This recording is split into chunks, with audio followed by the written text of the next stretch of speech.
Plus, and still in the light of the health sector, where ophthalmologists are calling on all to ensure their sights are kept intact in order to prevent visual impairment and blindness. This as the world continue to celebrate World Sight Day today, Thursday. Those were major stories. Good evening to you all. This is I Prime of Thursday, the 10th of October 2024 for presentation.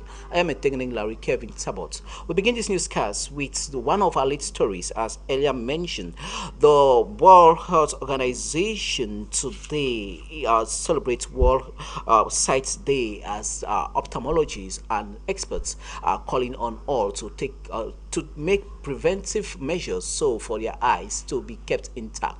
These, they encourage all to always consult an ophthalmologist in order for them to check their eyes whenever they are having difficulties, as visual impairment and blindness are quite recurrent in today's world. Aisha Mbang has more. As the saying itself goes, vision and sight are vital to the everyday lives of human beings. From allowing people to navigate their way around and do their work, to creating intimacy when eye contact is made with one another person. First established and celebrated in 1984 by the Lions Club Foundation and collaborated by the World Health Organization years later, along with the International Agency for the Prevention of Blindness, World Sight Day is a special annual day that is celebrated around the world each year in order to focus on raising awareness for blindness and vision impairment. In line with this year's theme, Children Love Your Eyes, Vision also works towards keeping people safe, connecting them with their surroundings, and even helping to maintain sharp minds. Although many people around the world lose their sight, often for preventable reasons, simply because they don't have access to appropriate eye health care. For many years now, a large number of organizations around the world have been involved with Sight Day to create awareness for the issue of blindness, including prevention, finding a cure, and spreading through a large number of different events in celebration of the day. In addition, World Sight Day seeks to help people understand the importance of keeping their vision protected, whether in the workplace or at home. The day is also meant to bring vision care providers together in the common cause of encouraging people and equipping people to love their eyes. And every year we take a particular lens to which we go through, and this year it's through the lens of children. We know that 450 million children need glasses in the world. And we also know that if a child does not have access to glasses in lower and middle income countries, they're 2 to 5 times less likely to get into a classroom. And I think people forget that the potential of a child's life and their dreams can be stopped by not having accessible or affordable eye health. World Sight Day provides an ideal motivation to make a donation to a charity that helps people who are struggling to get the vision care they need. On this Sight Day, people are urged to allow it act as a reminder to set up an appointment with an eye care specialist for everyone in the family in order to celebrate the Sight Day, as it is especially important for those who have a need for vision correction. It's also an important step for everyone to keep up their eye health and prevent eye disease of many kinds. Happy World Sight Day to all. We remain in the health sector this time around with breast cancer, as the entire month of October is dedicated to breast cancer awareness month.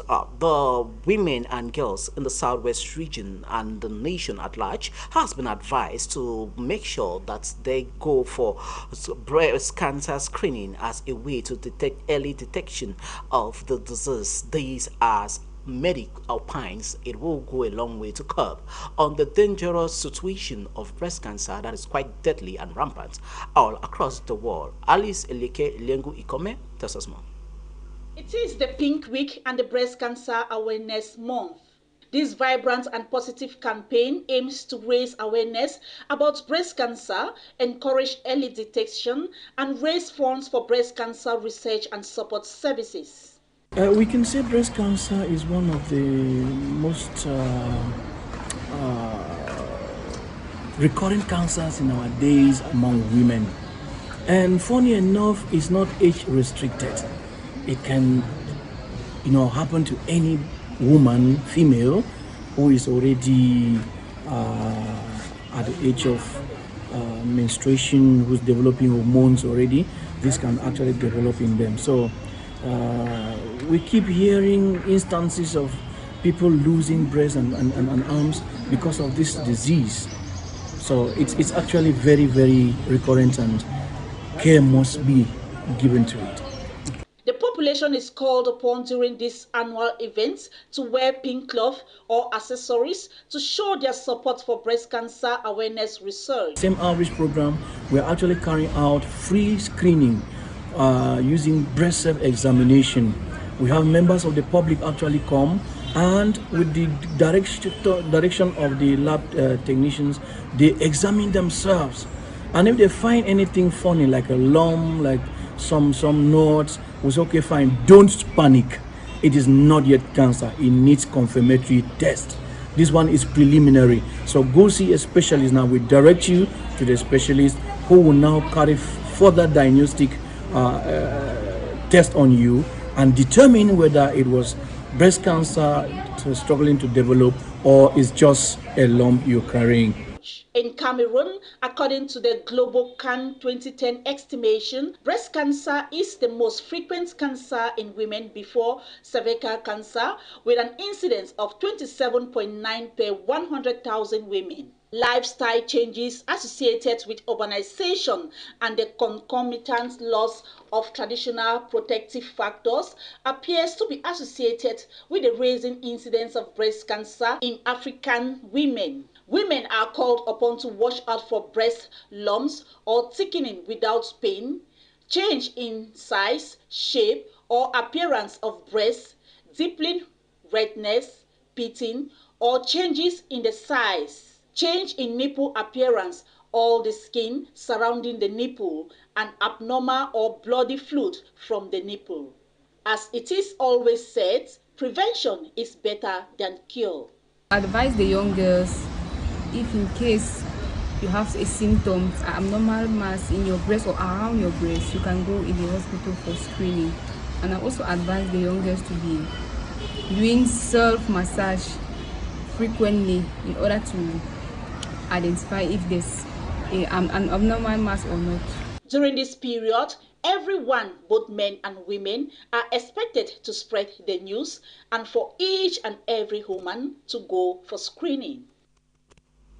And still in the world of the public health, mental health that stands as a major concern to public through as the public undermines the set capital issue of their health situation, has been described as one of the most neglected health care services, most especially in developed countries like Cameroon and other countries, according to the World Health Organization. This, as mental health experts of the World Health Organization and the world at large are calling on all who live around the globe to ensure that they go for regular checkup or consultation with the different mental health experts in order for their sanity to be intact. Alice Lekelian Kwikome has more. Every 10th October of each year, the world celebrates World Mental Health Day, making everyone in the world more aware of the issues that are faced by people struggling with mental health is a great way to offer the beginning of a solution to the problem. The World Federation for Mental Health established World Mental Health Day in 1992. As such, in some countries around the world, it formed just one part of the large Mental Illness Awareness Week. The 2024 theme, Mental Health at Work, it is a means of exposing mental health problems ranging from issues like depression and anxiety disorders to conditions like schizophrenia or bipolar disorder, which affects millions of people around the world. According to certain statistics, 1 in 4 people will experience some kind of mental health problem during their lifetime, and many more will see friends or family members who are affected. Although mental health is so prevalent, it is one of the most neglected forms of health in the world today. Almost 1 billion people are still living with a mental health disorder right now, and millions of people die each year from the impact that mental health has had on them. Even so, many people still do not not have access to the care that they need to appropriately handle these concerns. With purpose of World Mental Health Day being to raise awareness of mental health issues, increase education on the topic, and attempt to eliminate the stigma attached, it is hoped that this in turn will encourage sufferers to seek out help and support. In the meantime, the World Health Organization has gotten on board with supporting World Mental Health Day and sees it as an opportunity to have a massive scale up given to the investment made in the support of mental health. Hence, it's time to push away the stigma, embrace the struggle, and invest in the opportunity for a more stable future when it comes to mental health. As Mental Health Day, it's a great day to begin.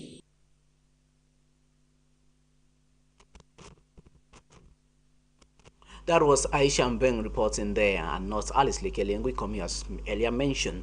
In line with this year's Mental Health Celebration Day, a mental health expert in the southwest region of Cameroon, under the auspices of our mental health consultant and managing director of TAR Global Mental Health Consultancy Services, spoke to our newsroom reporter Alice Lekele on how the strategies put in place so as to fight against mental health diseases, as he equally outlined worrisome signals that always shows themselves whenever someone wants to have a breakdown. Alice Lekelengwe Kome has more in the following interview of an excerpt. Happy World Mental Health Day. Today is the 10th of October. It's celebrated as the World Mental Health Day. And it's a day set aside for the purpose of bringing greater awareness to what is mental health.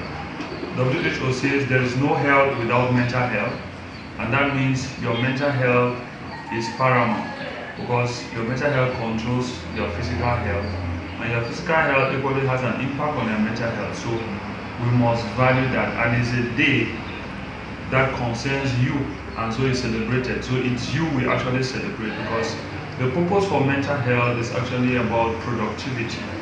It's not about the anxiety, the depression, the schizophrenia or bipolar, no. It's about your well-being and your productivity. So your mental health affects your well-being affects your productivity. So because every individual seeks to become more valuable in the society, in the community, in the family, in personalized ambitions, you desire to achieve greater results, your mind is that tool that you require to take your life to the next level or to improve on the quality of your life or your results. So we celebrate this day because people out there are excellent, they want to do much more, and we are there to tell you you can do much more. So mental health is the most crucial part of your health, because without enjoying quality services and products about mental health, we risk not achieving our full potentials. So its definition says it all, because it's defined as the state of well-being in which every individual can realize his or her own potentials, can cope with the normal stresses of life, and can work fruitfully and productively, and is able to make a positive contribution to his or her community. So just from that definition, we find its relevance in our day-to-day life. So now, with respect to what can be done for people to enjoy, or for people's mental health not to be affected, the first thing we have to do is awareness. What you don't know, you can't prevent, you can't manage, you don't have control over what you don't know. So, and lack of knowledge is the reason for why people perish. So we admonish that on a day like this, we bring greater awareness. So awareness is the first thing. Awareness starts bringing us preventive strategies. So awareness first, and then for effective management and prevention, we require early screening and detection. What you don't screen, you can't know. And when we screen early, we can prevent the outcome of negative mental health outcomes, which is associated with greater levels of disability and unproductivity. That's why you see frustration growing in communities, because those aspects were neglected from being identified and prevented or managed. So when we have screening done now, we then go to management. And that's why we recommend that the mental health case management approach should always be used, which as a consulting firm, TAR Global Mental Health, we offer quality training and services in those areas. So we recommend everybody, because when we do that, we can identify the greater potentials within each and everybody. Because truth be told, you can do much more than whatever you have accomplished. So it is for this reason we bring in these different strategies. So we go for awareness, next we go for early screening and detection. Once it is detected, it is managed, and when there's management, there will be resilience. And when there's resilience, there will be greater productivity and greater improvement of the quality of life. So, and this year's theme is actually mental health at workplace. So it's about you, the worker, becoming much more productive. And we are grateful for having the amazing workers around our nation and our community and the world at large doing a lot to improve on social life. If you are just joining us, you are on to High Prime, and we are coming to you live from our news studios here in High Television. We'll now take you to this sad human interest story that happened recently in the city of Yaoundé, where priests of the Catholic Church in Cameroon and the body of Christ at large in the nation are venting their discord and discontentment on the brutal killing of Reverend Father Christophe Badogo Komla, a Togolese national who was shot several times at the Catholic hub of Mvoli in Yaoundé by two men on board a motorcycle.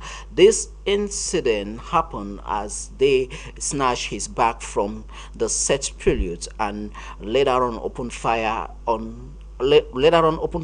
at him immediately. This took place precisely at the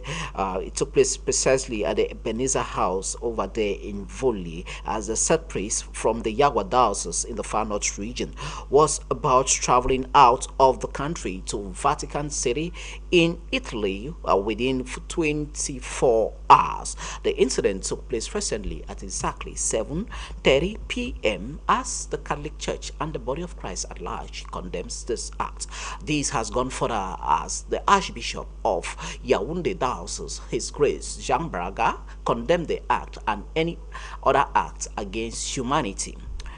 Moving forward with this other story, this time around we talk entertainment in this newscast.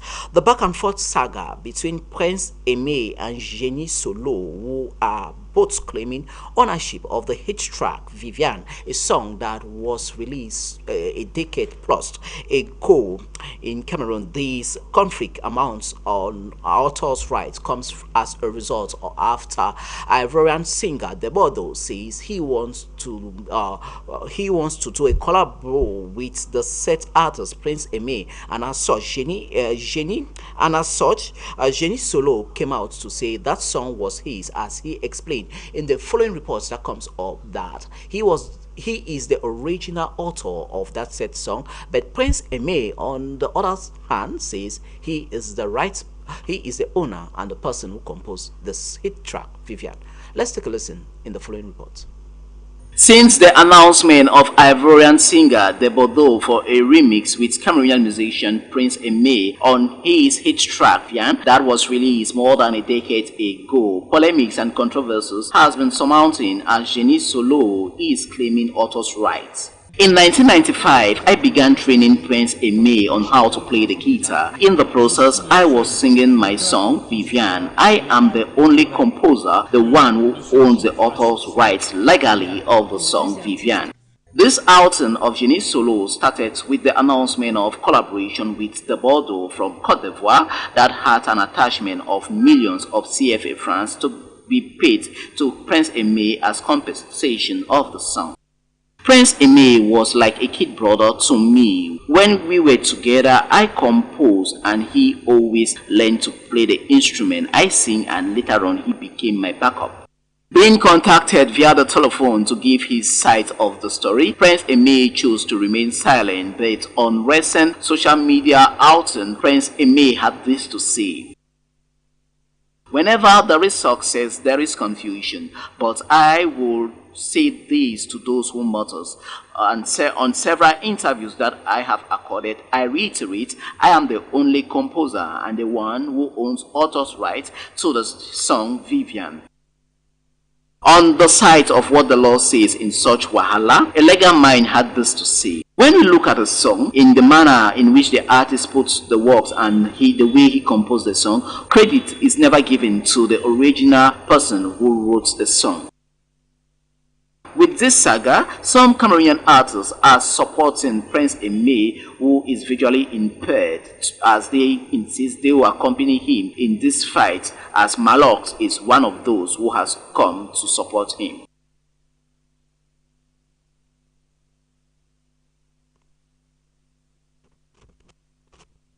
From that entertainment news from Cameroon, we now take you to Southern Africa, precisely in Mozambique, where Mozambicans take to the polls this Wednesday, 9th October 2024, to elect the country's new president. One of the frontliners in the said presidential election is Daniel Chapo, age 47, who is running under the platform of the ruling Frelimo party of outgoing President Philippe Gussie, who is age 19. Other elections that will be taking place are the parliamentary and governorship elections that have been envisaged to take place in the southern nation of Mozambique. Reporters, staff lady Aisha Mbeng now zooms in on the various candidates and the potential of who to become Mozambique's next president.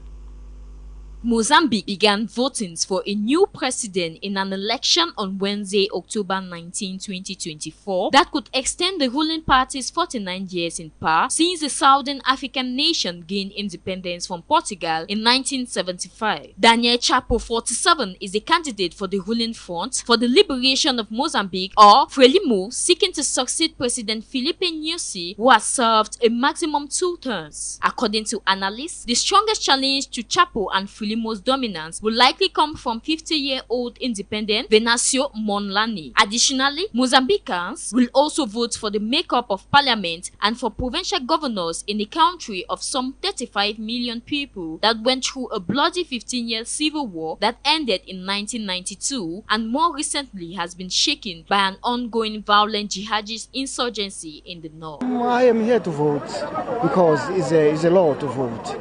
We have to vote so that we may change the situation in our country. We may get good things. We may no longer coming to South Africa as like we are coming. We will reduce the number of people that are coming here in South Africa if the things are changing in our country. That is why we are here to vote, because it's very important for us to vote. Ending that insurgency and bringing stability to Cabo Delgado province, where 1.3 million fled their homes and more than half remain displaced, is a pledge by both leading candidates, while poverty, youth unemployment, and government corruption are top issues for voters. And good luck goes to all the front runners over there in the southern African nation of Mozambique. And with that foreign news from Aisha Mbeng, this is where we conclude tonight's newscast, High Prime of Thursday, the 10th of October 2024. Thanks so much for the privilege of your company. Good night.